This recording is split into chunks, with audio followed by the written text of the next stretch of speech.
Quand j'étais jeune, il y avait un gars, enfin plus précisément un athlète que je trouvais extraordinaire de par sa volonté d'avancer, sa combativité, son charisme exceptionnel, que franchement j'adorais jusqu'à ce qu'il vrille et qu'il tue sa meuf de 4 balles dans le corps. Oscar Pistorius, ouais j'ai pas de transition pour continuer la vidéo mais c'est pas très grave. Voit le jour le 22 novembre 1986 à Sandton, un petit quartier ma foi fort sympathique avec une belle vue, dans la petite ville de Johannesburg en Afrique du Sud. Sauf que malheureusement pour le petit pote, il vient au monde aussi incomplet que ta commande au McDrive.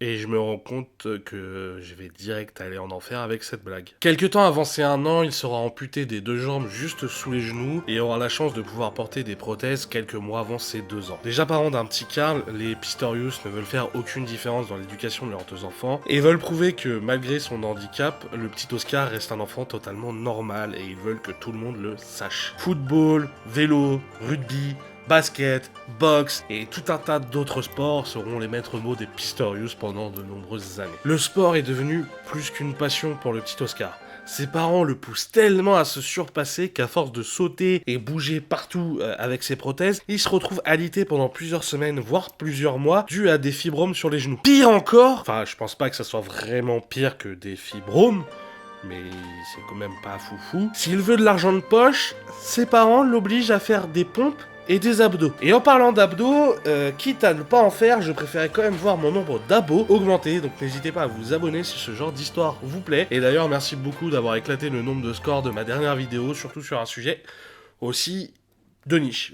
Bref, abonnez-vous, ça fait toujours plaisir. À l'âge de 15 ans, sa vie bascule. Son daron fait faillite, ses parents divorcent, et malheureusement, sa mère décède des suites d'une longue maladie. Rien ne va plus pour le petit pote. Il est complètement déprimé par la mort de sa mère. Il fait du sport par automatisme et non plus par plaisir. La tête n'y est pas. Et en général, quand on fait un sport assez physique et que la tête n'y est pas, on finit forcément par se blesser. Et c'est ce qui lui arrivera lors d'un match de rugby où il finira par se fracturer l'un des genoux. Pendant plusieurs semaines, il va enchaîner alitement et rééducation en faisant de la course à pied.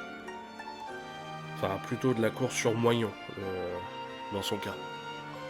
Et je pense qu'il serait quand même temps que j'aille bien me faire mettre, moi, avec mes blagues. Ouais, c'est un peu border quand même. Très vite, il va tomber amoureux de l'athlétisme. Et seulement 3 semaines après avoir commencé, il va gagner sa première compétition. Il va quand même taper un 100 mètres en moins de 12 secondes, avec comme concurrent principal, et d'ailleurs seul concurrent, des athlètes non handicapés. La même année, le gars va remporter l'or aux JO paralympiques d'Athènes. Et clairement, le gars, on l'arrête plus. Dès qu'il court, c'est pour gagner. Étant détenteur d'un record de vitesse sur un 100 mètres pour un handisportif, il est invité partout, même par l'IAAF, qui le considère comme un athlète non handicapé. Mais le problème, c'est qu'il étonne un peu tout le monde.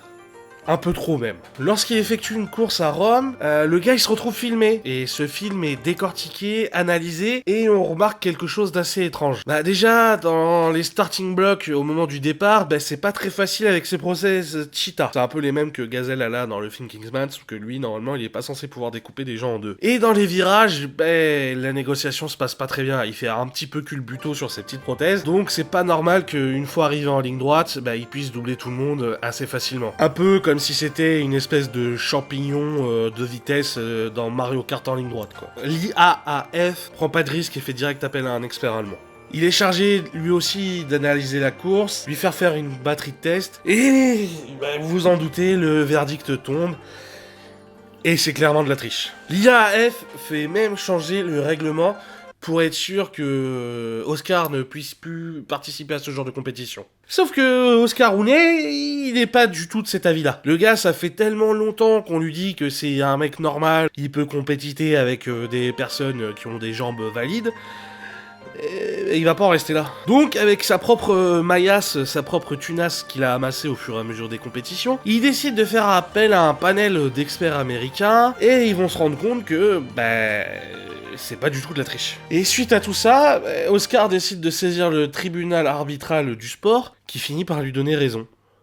Et là, l'IAAF, là, un peu dans le... Le voilà donc, premier handisportif à pouvoir concourir avec des non-handisportifs. Toute cette polémique le pousse au rang de star. Et même d'icône dans son pays et dans sa ville natale de Johannesburg. Le gars, ça devient un véritable modèle pour les jeunes de tous bords, handicapés ou non. Bon, en vrai, tout n'est pas succès non plus quoi. Il foire les qualifs pour les JO de Pékin et s'arrête aux portes de la finale pour ceux de Londres. Mais c'est pas grave, le gars c'est une vraie resta. Tous les magazines parlent de lui et certains le comparent même à Usain Bolt. Et il finit même par signer un contrat d'un montant qui n'a jamais été signé avec Nike. Mais plus vous êtes haut et plus votre chute est douloureuse. Enfin, toujours moins que les 4 balles qu'il a mis dans la gueule de sa meuf. Fin 2012, il a la chance de rencontrer Riva Steenkamp, une mannequin diplômée de droit et fervente défenseuse du droit des femmes. L'amour brille sous les étoiles, ils font la une de tous les magazines, et en très peu de temps, leur relation vrille complètement. Oscar, il passe du petit copain parfait, trop mignon, sympa, cool, que tu veux présenter à tes meilleurs amis, à tes darons, au putain de psychopathe, contrôleur, jaloux, qui veut tout savoir de ta vie privée, où t'es, quand c'est que tu vas aux toilettes, bref. La relation devient complètement invivable. À tel point que, à peine 3 mois après le début de leur relation, Riva lui annonce qu'elle peut pas continuer comme ça. Allongée dans son super lit de sa superbe propriété, super sécurisée de Pretoria, Oscar entend du bruit. Il se lève, paniqué, saisit son arme, remarque de la lumière sous la porte de la salle de bain et n'a qu'un seul réflexe.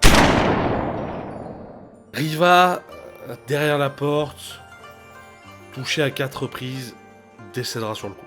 À la police, Pistorius déclarera qu'il pensait que c'était un cambriolage. Et se sentant vulnérable et pris de panique sans ses prothèses, son premier réflexe sera juste de tirer à travers la porte de la salle de bain sans chercher à comprendre ce qui se passe. Le voisinage, quant à lui, apportera une toute autre version à ce témoignage. Une violente dispute, sûrement due au fait que Riva lui avait annoncé qu'elle voulait le quitter, aurait éclaté entre Riva et Oscar. Et quand je dis violente, je pèse mes mots parce que clairement il paraît que c'était Hiroshima le machin. Pris de peur par le comportement d'Oscar, Riva se serait enfui et enfermé dans la salle de bain pour se protéger. Et c'est à ce moment-là que le petit Pistorius aurait vrillé, saisi son arme, et il l'aurait abattu de sang-froid à travers la porte. Malheureusement, personne ne connaîtra jamais vraiment les véritables circonstances de cette tragédie, à part Oscar et la défunte Riva. Dès le lendemain, tous les sponsors le lâcheront, et Nike arrivera quasi in extremis à retirer la nouvelle publicité qu'ils avaient prévue avec Oscar, qui, je dois l'avouer, vu la situation, était assez cocasse. Oscar Pistorius se retrouvera sans rien, et sera condamné à plusieurs années de prison avant d'être libéré en ce début d'année 2024, avant d'être potentiellement reconduit devant le tribunal pour une autre sentence. Merci d'avoir regardé la vidéo, j'espère qu'elle vous aura plu, n'hésitez pas à me dire ce que vous en avez pensé dans les commentaires, n'hésitez vraiment pas à vous abonner. Moi je vous dis à très vite pour une prochaine vidéo, je vais essayer de sortir les vidéos un jeudi sur 2, un jeudi sur 3, je vous dis à très vite pour une prochaine vidéo. Peace.